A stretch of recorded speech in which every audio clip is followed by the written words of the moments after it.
กันไหมพระเจ้าซาร์แห่งรัสเซียเนี่ยมาสนิทกับรัชกาลที่5ของเราได้ยังไงสวัสดีค่ะจาก Channel Point View ค่ะเชื่อว่าถ้าใครเคยเรียนประวัติศาสตร์สมัยรัชกาลที่5โดยเฉพาะเรื่องเหตุการณ์แบบคศ112การเสียดินแดนยุคล่าอาณานิคมเนี่ยนะคะเราต้องคุ้นกับภาพนี้กันแน่ๆคือภาพที่รัชกาลที่5นั่งคู่กับพระเจ้าซาร์นิโคลัสแห่งรัสเซียค่ะแล้วเราก็จะรู้ว่าเนี่ยภาพนี้เปลี่ยนประวัติศาสตร์ไทยเลยนะเป็นภาพที่ทำให้ชาวโลกทั้งโลกเนี่ยเขารู้กันว่าเราสนิทกับจักรวรรดิรัสเซียที่ยิ่งใหญ่แล้วทำให้เรื่องการล่าอาณานิคมการอะไรของไทยเนี่ยเบาลงเยอะค่ะเรารู้แหละว่าฝั่งไทยเราน่าจะอยากสนิทกับรัสเซียนะคะเพราะว่าจำเป็นมีความสำคัญกับการเมืองฝั่งเราคำถามคือแล้วจักรวรรดิรัสเซียที่ยิ่งใหญ่ตอนนั้นเนี่ยพระเจ้าซาร์นิโคลัสมาสนิทกับเราได้ยังไงทำไมเขาถึงต้องมาช่วยเราด้วยวันนี้วิวก็เลยเก็บรวบรวมเอาเรื่องราวเกี่ยวกับเหตุการณ์นี้มาเล่าให้ฟังแล้วค่ะถ้าพร้อมจะฟังเรื่องราวที่ทั้งสนุกและได้สาระแล้วก็ไปฟังกันเลยไหนใครอยากไปเที่ยวกับวิวบ้างพอยวิวออนทัวร์กลับมาแล้วค่ะวิวจะพาทุกคนไปตะลุยรัสเซียนะคะดินแดน2ทวีปที่บอกเลยว่าจะทำให้ทุกคนตื่นตาตื่นใจกับสถาปัตยกรรมที่ทั้งหรูทั้งใหญ่ทั้งอลังการบอกเลยว่าดูยังไงก็ตาค้างค่ะเพราะขนาดสถานีรถไฟใต้ดินเป็นกลายเป็นสถานที่ท่องเที่ยวได้เลยทุกคนและทริปนี้เนี่ยนะคะเรามีสถานที่สุดเอ็กซ์คลูซีฟที่วิวติดต่อไปล่วงหน้าแล้วจะพาทุกคนเข้าไปดูแบบไม่มีคนอื่นอยู่ด้วยเลยนะคะกรุ๊ปเรา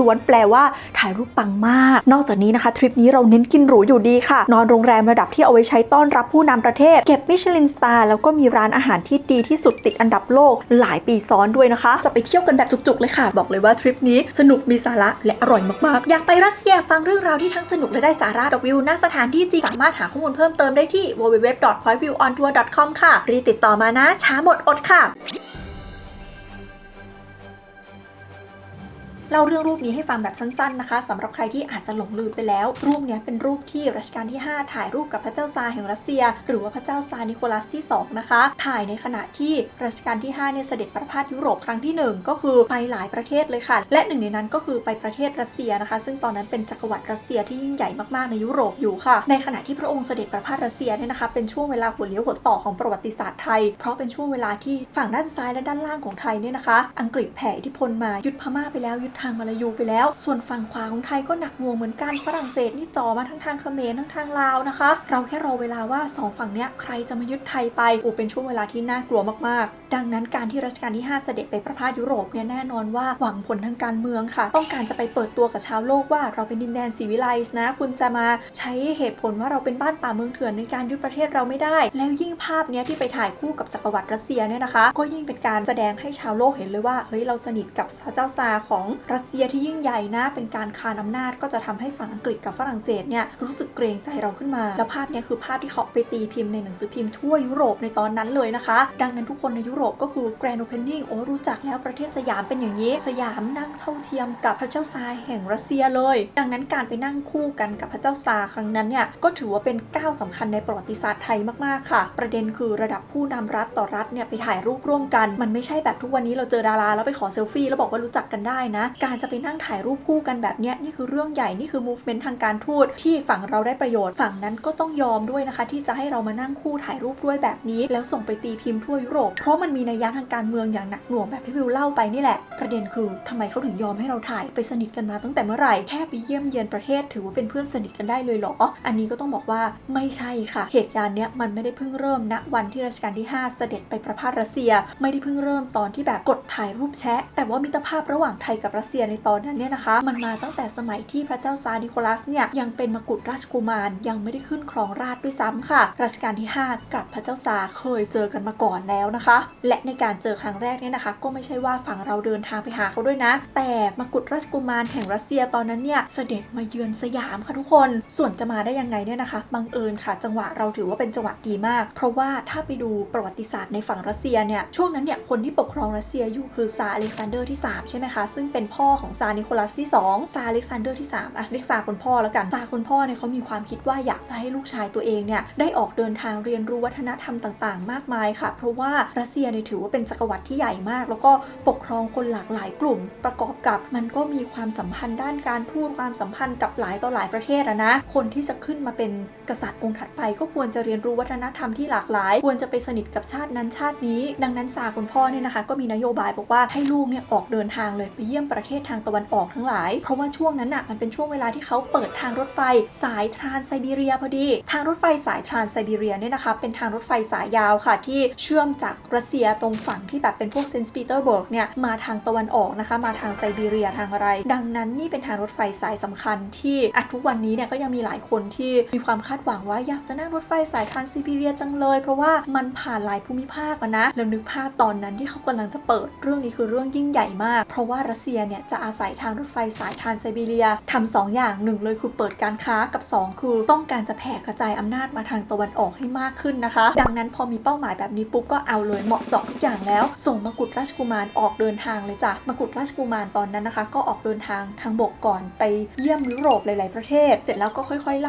ล่มาทางยุโรปไล่ไปจนกระทั่งถึงที่อียิปต์ก่อนที่จะไปขึ้นเรือเพราะว่าแผนต่อไปก็คือนั่งเรือจากแถวอียิปต์เนี่ยมาเยือนอินเดียมาเยือนศรีลังกาเพราะว่าตอนนั้นอินเดียศรีลังกานี่ก็คือแทบจะเป็นเมืองอังกฤษไปแล้วเนาะแล้วหลังจากนั้นเนี่ยนะคะก็ไปสิงคโปร์ต่อไปจีนแล้วไปจบที่ญี่ปุ่นฟังแบบนี้เราก็น่าจะเอะกันใช่ไหมว่าในแผนเนี่ยเห็นมีไทยอยู่ด้วยเลยไม่เห็นมีสยามเลยแล้วอยู่ดีๆซาริวิกมกุฎราชกุมารเนี่ยมาโผล่ที่กรุงเทพได้ยังไงอะแวะเที่ยวหรอหรือว่าอะไรอันนี้คือไม่ใช่เลยนะคือสเตทวิสิตเนี่ยไม่ใช่อะไรที่อยู่ดีๆจะแบบว่าแวะกินมะพร้าวที่กรุงเทพก่อนสัก2 ลูกแล้วเที่ยวต่ออย่างนี้ไม่ได้นะคะสมัยก่อน1เลยคือไม่มีเครื่องบินการจะเดินทางไปไหนมันต้องใช้เวลาต้องแบบมีกำหนดการชัดเจนกับ2คือคุณเป็นสเตทวิสิตมันต้องมีการต้อนรับกันต้องมีการแบบส่งคำเชิญต้องมีนู่นนี่จริงจังนะคะดังนั้นจริงๆแล้วซาริวิกหรือว่ามกุฎราชกุมารตอนนั้นเนี่ยโอกาสจะมาที่สยามแทบไม่มีทุกคนแต่กุศโลบายของฝั่งไทยเนี่ยวิวต้องบอกทุกคนเลยว่าที่ผ่านมาเนี่ยการทูตแบบไทยการทูตแบบสยามคือเก่งมากเก่งในทุกสถานการณ์สามารถพลิกวิกฤตให้เป็นโอกาสได้หลายต่อหลายรอบแล้วนะคะและรอบนี้ก็เช่นเดียวกันค่ะเหตุการณ์ตอนนั้นเนี่ยมันคือข่าวแพร่ไปทั่วโลกว่ามกุฎราชกุมารแห่งจักรวรรดิรัสเซียที่ยิ่งใหญ่กำลังเดินทางเยี่ยมเยือนประเทศต่างๆมากมายมาตามเส้นทางนี้ซึ่งทุกประเทศตอนนั้นเนี่ยก็จับตามองการเดินทางครั้งนี้นะคะเพราะว่ามกุฎราชกุมารคนที่กำลังจะขึ้นเป็นพระเจ้าซาร์องค์ถัดไปของราชวงศ์โรมานอฟซึ่งใหญ่มากในยุคนั้นคือใหญ่แบบเอาว่ารวยกว่าราชวงศ์อื่นๆในยุโรปหลายเท่าอะไปประเทศไหนก็น่าจะเป็นประโยชน์กับประเทศนั้นๆแน่ๆอย่างน้อยก็ต้องมีการแบบว่ามีเงินหมุนไปอะไรไปมีความสัมพันธ์ทางการทูตสนิทกันขออะไรกันก็ง่ายนะและแน่นอนว่าข่าวนี้ก็มาถึงราชสำนักของสยามเช่นเดียวกันค่ะแล้วฝั่งสยามตอนนั้นสถานการณ์คือกำลังล่อแหลมเต็มที่กำลังรู้สึกว่าเฮ้ยฉันตกที่นั่งลำบากอยู่อังกฤษมาทางฝรั่งเศสมาทางทุกคนก็แบบปิ้งพร้อมกันแล้วว่าจากเหตุการณ์เนี้ยถ้าสมมติเราทำไงก็ได้ให้ซาริวิกหรือมกุฎราชกุมารเดินทางมาสยามได้มาสนิทกับสยามได้เนี่ยนะสถานการณ์เราต้องดีขึ้นแน่ๆเลยและจักรวรรดิรัสเซียเนี่ยนอกจากจะใหญ่แล้วสามารถคานอำนาจกับชาวบ้านได้แล้วเนี่ยดูจากทิศทางทางการเมืองของรัสเซียไม่ได้มีความคิดจะมาแผ่อำนาจจะมายึดประเทศเราเลยนะดังนั้นถ้าได้คนนอกมาเป็นคนนอกที่ไม่ได้ยึดเราด้วยแล้วเป็นคนนอกที่ใหญ่พอจะมาสู้กับคนที่จะยึดเราได้ด้วยเนี่ยโอ้โหคุ้มมากๆยิ่งกว่าคุ้มอีกคำถามคือจะทำยังไงให้ซาริวิกเดินทางมาที่สยามเดินทางมาที่กรุงเทพมหานครรัชกาลที่5เนี่ยก็เลยให้คนโทรเลขไปหามกุฎราชกุมารรัสเซียค่ะบอกว่าไหนๆมาแถวนี้แล้วเชิญมาเที่ยวกรุงเทพหน่อยมาแบบสเตทวิสิตเราเชิญในฐานะผู้นำประเทศแล้วนะแต่แผนการเนี่ยมันไม่ได้ง่ายอย่างนั้นทุกคนเพราะว่าเรารู้ว่าถ้ามาเนี่ยอังกฤษต้องเกรงใจฝรั่งเศสต้องเกรงใจฝั่งนั้นเขาก็รู้เหมือนกันว่าเฮ้ยถ้ามาเขาก็ต้องเกรงใจเราประเทศอื่นๆเขาก็ไม่ได้อยากให้ซาริวิกเนี่ยเดินทางมาที่กรุงเทพนะคะโดยเฉพาะอังกฤษรู้เลยว่าถ้าซาริวิกมาสนิทกับสยามเนี่ยเขาจะเสียผลประโยชน์ทั้งในด้านการค้าด้านนู้นด้านนี้อะไรที่เคยกดดันสยามได้ก็จะกดดันไม่ได้แล้วอังกฤษไม่อยากให้เกิดเหตุการณ์นี้ขึ้นนะคะดังนั้นอังกฤษก็เลยรีบขัดขวางค่ะด้วยการปล่อยข่าวลือลงหนังสือพิมพ์เลยว่านี่นะตอนนี้มีเหตุในกรุงเทพมหานครอหิวาตกโรคกำลังระบาดคนตายเต็มเลยแล้วข่าวลือเนี่ยมันก็กระจายไปในหลายประเทศแต่ละประเทศก็กลัวกันใหญ่ว่าอุ๊ยตายแล้วสยามมีโรคระบาดสยามมีโรคระบาดแน่นอนว่าข่าวนี้ก็ไปถึงราชสำนักรัสเซียด้วยราชสำนักรัสเซียที่กำลังแบบว่าจะส่งไปไหมหรือจะไม่ไปจะตอบรับคำเชิญดีหรือเปล่าก็รีบห้ามเลยบอกว่าอย่าไปสยามตอนนี้สยามกำลังมีโรคระบาดอยู่จ้าไปก็ไปเสี่ยงเปล่าๆยึดเส้นทางการเดินทางเดิมไม่ต้องแวะแต่สยามถามว่าจะยอมไหมไม่ยอมค่ะดังนั้นสยามก็เลยต้องแก้เกมนะคะด้วยการส่งสมเด็จกรมพระยาดำรงราชานุภาพซึ่งตอนนั้นเป็นอธิบดีกรมธรรมการเนี่ยไปที่สิงคโปร์แล้วก็นำเอาพระราชสารส่วนพระองค์เนี่ยนะคะไปให้ซาริวิกถึงที่สิงคโปร์เลยไปอธิบายให้ซาริวิกฟังนะคะว่าตอนนี้ที่กรุงเทพปลอดภัยมากไม่มีปัญหาอะไรเลยนี่เป็นข่าวที่ฝั่งอังกฤษกุขึ้น ขึ้นมาเพราะว่าไม่อยากให้เราสนิทกันซึ่งเขาวิเคราะห์กันว่า move เนี่ยเป็น move ที่โหดมากนะทุกคนเพราะว่าคนที่เดินทางไปเนี่ยเป็นเชื้อพระวงศ์ใกล้ชิดนะคะคือสมเด็จกรมพระยาดำรงราชานุภาพนี่โอ้โหเป็นเชื้อพระวงศ์รุ่นใหญ่มากๆนะแล้วเดินทางไปด้วยตัวเองนี่คือแปลว่าให้เกียรติแบบให้เกียรติสุดๆแล้วเวลายืนยันก็ใช้ตัวบุคคลเนี่ยไปยืนยันไม่ใช่คำกล่าวอ้างลอยๆไม่ใช่แค่แบบส่งจดหมายมาแล้วนี่คือการส่งคนไปยืนยันแบบตรงๆไม่ได้เหมือนฝั่งอังกฤษที่เขาไม่ได้มาบอกว่าเฮ้ยระวังนะแต่ว่าเขาปล่อยเป็นข่าวลือลอยๆมาจากไหนก็ไม่รู้หลักฐานก็ไม่มีแล้วตัวสมเด็จกรมพระยาดำรงราชานุภาพเองเนี่ยนะคะท่านก็ไม่ได้เป็นทูตหรือเป็นอะไรที่เกี่ยวข้องกับการเมืองระหว่างประเทศอะดังนั้นประเทศอื่นๆก็จะไม่ได้ระแวงว่าอุ๊ยนี่มันเป็นเรื่องของการเมืองเรื่องของอะไรด้วย move นี้นะคะแล้วก็ผสมกับอีกหนึ่งเหตุผลคือจริงๆฝั่งรัสเซียเนี่ยก็มีความอยู่แล้วว่าอยากจะให้ซาเรวิกเนี่ยเดินทางมาเยือนสยามนะเพราะว่าตอนนี้สยามเป็นรัฐกันชนระหว่างอังกฤษกับฝรั่งเศสจริงๆมองว่าถ้าสมมติรัสเซียมาสนิทกับสยามก็ดีเหมือนกันฝั่งรัสเซียก็เลยบอกว่าโอเคอนุมัติให้ซาเรวิกเดินทางออกนอกแผนเลยให้มาเยือนสยามได้นะคะแล้วพอซาเรวิกมาที่สยามจริงเนี่ยโอ้โหฝั่งเราก็รู้ไงว่าทางยุโรปทางรัสเซียเนี่ยเขาชอบความซีวิไลซ์ขนาดไหนเขารู้ว่าการแบบต้อนรับยิ่งใหญ่แปลว่าให้เกียรติกันดังนั้นนะคะฝั่งเราก็จัดเต็มค่ะแบบต้อนรับ Amazing Thailand คือถ้าสมัยนั้นมีทท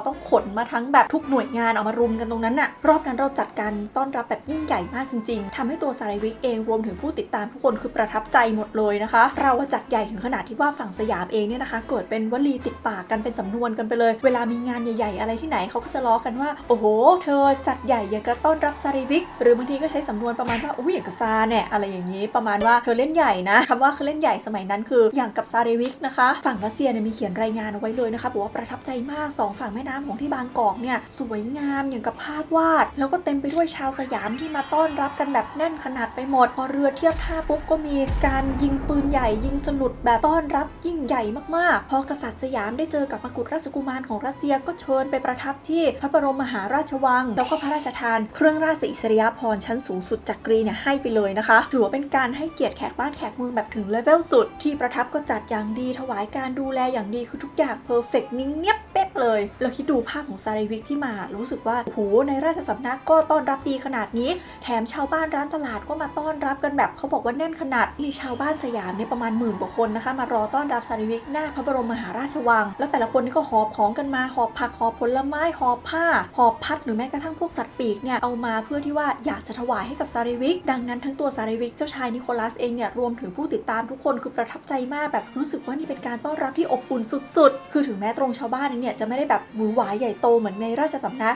แต่เขาก็รู้สึกว่านี่มันคือแบบความอบอุ่นนะคือความที่รู้สึกว่าเป็นมิตรเป็นเพื่อนกันยังไม่พอสยามยังจัดใหญ่นะคะมีการจัดแบบพาซาเรวิกไปที่กรุงศรีอยุธยาไปคล้องช้างโชว์คือทำเหมือนแบบโบราณราชประเพณีมีการแบบว่าคล้องช้างให้ดูแล้วการคล้องช้างเนี่ยมันต้องแบบว่ามีศิลปะการจับช้างใช้มือเปล่าต้องมีความชำนาญอย่างเงี้ยคือตัวเจ้าชายนิโคลัสเองเนี่ยเคยเห็นมาแล้วแหละการคล้องช้างเห็นที่ศรีลังก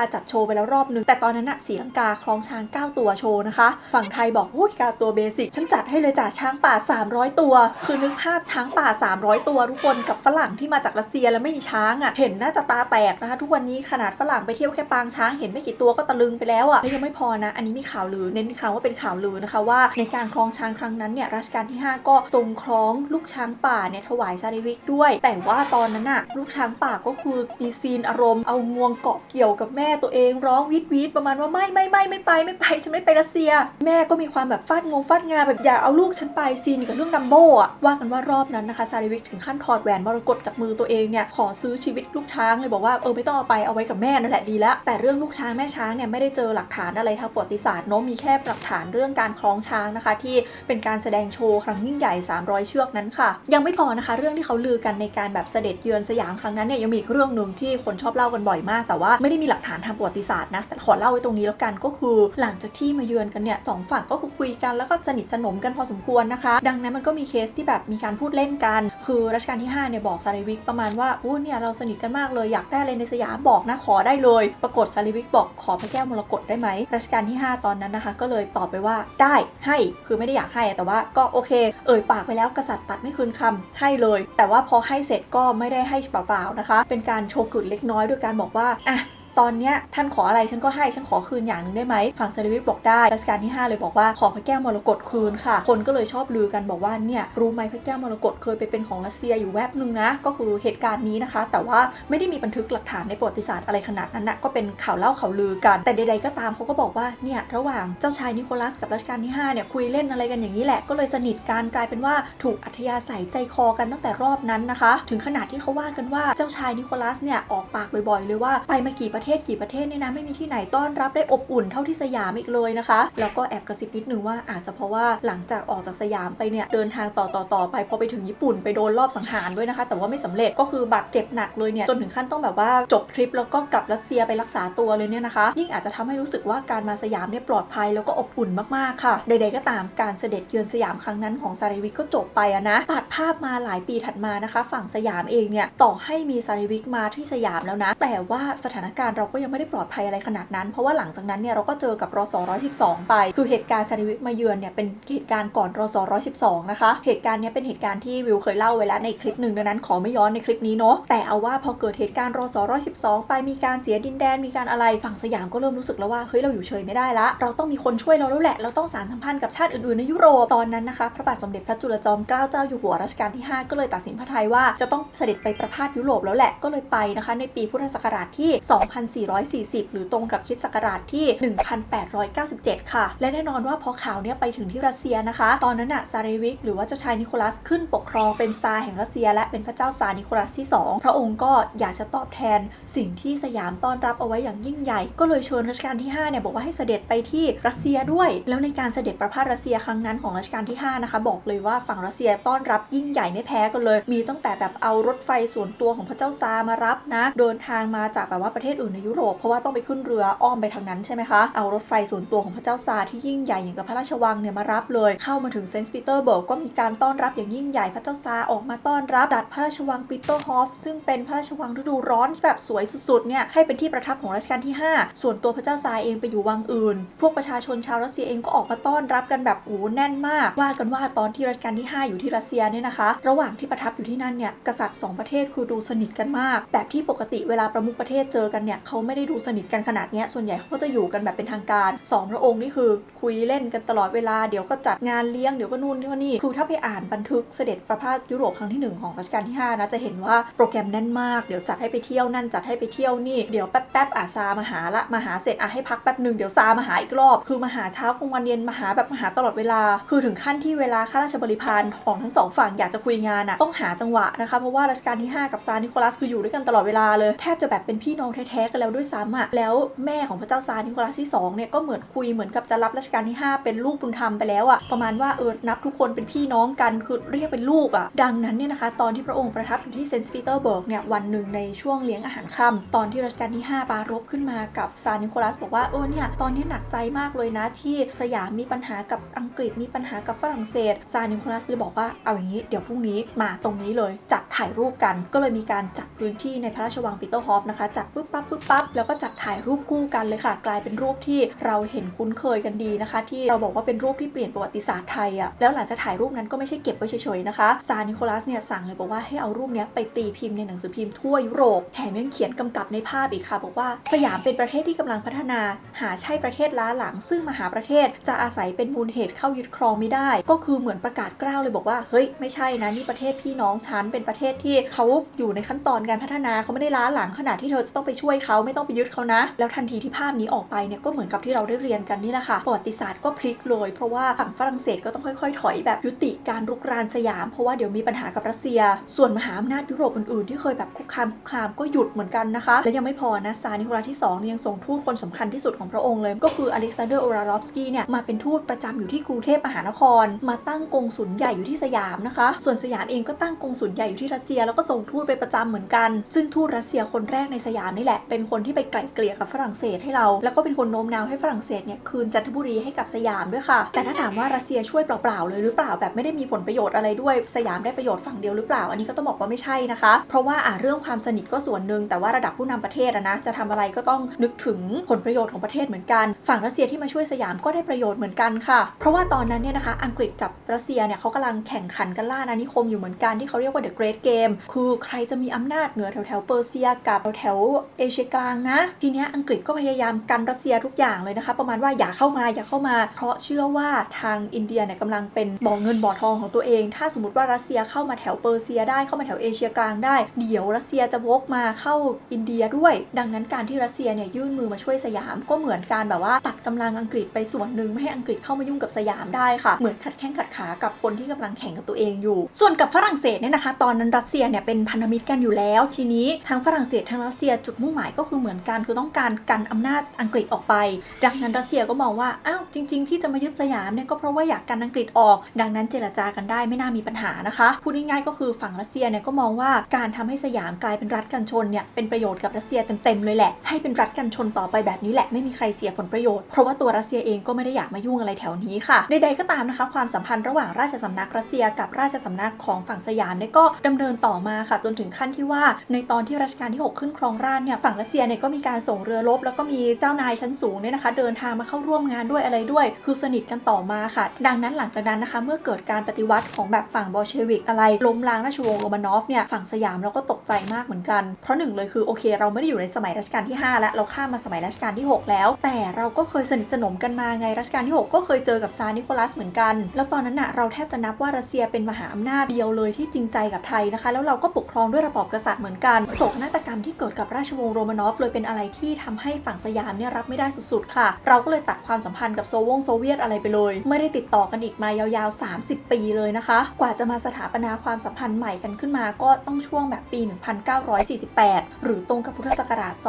2491 ค่ะคือตอนที่เราเนี่ยเปลี่ยนแปลงการปกครองเป็นระบอบประชาธิปไตยแล้วเหมือนกันนะคะแต่ใดๆก็ตามตรงนี้จะไม่ได้เกี่ยวกับเรื่องที่เราตั้งไว้เป็นชื่อคลิปแล้วค่ะตอนนี้เรารู้กันแล้วว่าสรุปแล้วซาร์นิโคลัสที่2กับรัชกาลที่5เนี่ยมาสนิทกันได้ยังไงนะคะและทั้งหมดนี้ค่ะก็คือเรื่องราวที่วิวเก็บมาเล่าให้ทุกคนฟังก็หวังว่าทุกคนจะชอบกันนะคะถ้าใครชื่นชอบคลิปนี้อย่าลืมกดไลค์เป็นกำลังใจให้วิวแล้วก็กดแชร์เพื่อชวนเพื่อนๆมาดูด้วยกันค่ะแล้วพบกันใหม่โอกาสหน้านะคะทุกคนบ๊ายบายสวัสดีค่ะต้องบอกว่าจริงๆแล้วภาพที่รัชกาลที่5ถ่ายกับซาร์นิโคลัสเนี่ยไม่ได้มีแค่วันเดียวด้วยนะคะภาพที่เราคุ้นๆกันที่เราพูดมาตั้งแต่ต้นคลิปเนี่ยจะเป็นภาพที่พระราชวังปีเตอร์ฮอฟนะคะก็จะเป็น2องค์เนี่ยนั่งถ่ายคู่กันแต่จริงๆแล้วจะมีภาพอีกเซตหนึ่งที่เราคุ้นๆกันคือเป็นภาพที่นั่งกันแล้วเป็นพระบรมวงศานุวงศ์หลายๆองค์อ่ะอันนั้นคือถ่ายที่วังของแม่ซาร์นิโคลัสอีกทีค่ะก็คือเป็นเหมือนวันที่แบบแสดงให้เห็นว่าเขาสนิทกันทั้งครอบครัวนะเขาไม่ได้สนิทกันแค่นี้นะคะและนี่แหละค่ะก็คือสาเหตุหนึ่งที่วิวอยากชวนทุกคนไปรัสเซียเพราะเวลาที่เราไปรัสเซียเนี่ยนะเราจะสามารถตามรอยเสด็จของรัชกาลที่5ได้เลยเราจะเห็นภาพแบบทุกอย่างที่วิวเล่าเลยนะว่าแต่ละสถานที่ที่รัชกาลที่5เสด็จไป